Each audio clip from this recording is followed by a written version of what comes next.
Hi friends! 'Yellamma' మూవీకి సంబంధించిన గ్లిమ్సీనైతే release చేశారు మూవీ మేకర్స్. తెలుగు రాష్ట్రాల ప్రజలు గ్రామ దేవతగా నిత్యం కొలుచుకునే తల్లి ఎల్లమ్మ తల్లి. మరి ఆ తల్లి పేరుతో తెరకెక్కనున్న మూవీకి సంబంధించి రిలీజ్ అయిన ఈ గ్లిమ్సీ ఎలా ఉంది అంటే, ఈ గ్లిమ్సీ స్టార్టింగ్‌లో పొటేలు పిల్లను చూపించారు. ప్రతి ఎల్లమ్మ గుడిలో పొటేలు పిల్లను బలివ్వడం అనేది ఎప్పటినుండో వస్తున్న ఆనవాయితీ. దానికి సింబల్‌గా ఈ పొటేలును చూపించారా అనిపిస్తుంది. మళ్ళీ నెక్స్ట్ ఒక వేపాకు గాలిలో ఎగురుతున్నట్టుగా చూపించారు. దీని ద్వారా వేప చెట్టుతో అమ్మవారికున్న సంబంధాన్ని చూపించినట్టుగా అనిపిస్తుంది. చాలా చోట్ల వేప చెట్టులో అమ్మవారు ఉందని భావించి పూజలు చేస్తూ ఉంటారు. అంతేకాకుండా అమ్మవారికి బోనాలను సమర్పించుకున్నప్పుడు ఆ బోనాలను వేపాకులతో అలంకరిస్తూ ఉంటారు. అలాగే అమ్మవారికి బలిచ్చే పోటేళ్లను కూడా వేపాకు మాలతో అలంకరిస్తారు. ఇలా అమ్మవారి పూజలో ఎంతో ప్రాముఖ్యాన్ని చోటు చేసుకున్న వేపాకును చూపించిన తర్వాత 2 కాళ్ళు పరిగెడుతూ వస్తున్నట్టుగా చూపిస్తారు.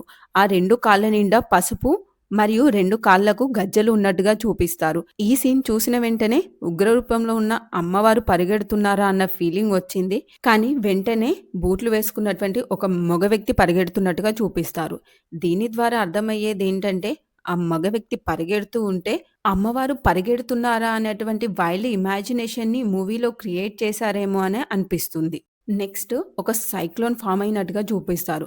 ఆ సైక్లోన్ ఉన్నటువంటి దుమ్ము, ధూళి అన్నీ కలిసి ఆ లైట్నింగ్ ఎఫెక్ట్ వల్ల అక్కడ ఒక అమ్మవారి ముఖం ఫార్మ్ అయినట్టుగా కనిపిస్తుంది. ఈ గ్లిమ్సీ స్టార్టింగ్ నుండి ఉన్నటువంటి ఆ వేపాకు ఏదైతే ఉందో, ఇక్కడ ఈ అమ్మవారి యొక్క మొహంలో సింధూరంగా మారినట్టు చూపించిన ఆ సీన్ అయితే చాలా అనిపించింది. అక్కడ నుండి ఆ వేపాకు మళ్ళీ గాలిలో ఎగురుకుంటూ ఒక బండ మీద కూర్చున్నటువంటి ఒక వ్యక్తి దగ్గరికి వెళ్లి ఆగుతుంది.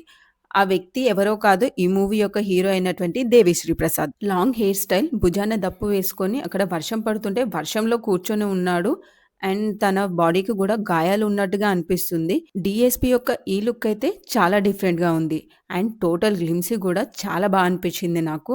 ఆ ఎఫర్ట్స్‌లో ఆ పోటీలు గాని, ఆ మ్యూజిక్ గాని, ఆ వేపాకు ఎగురుకుంటూ రావడం గాని అంతా సూపర్‌గా సెట్ అయింది.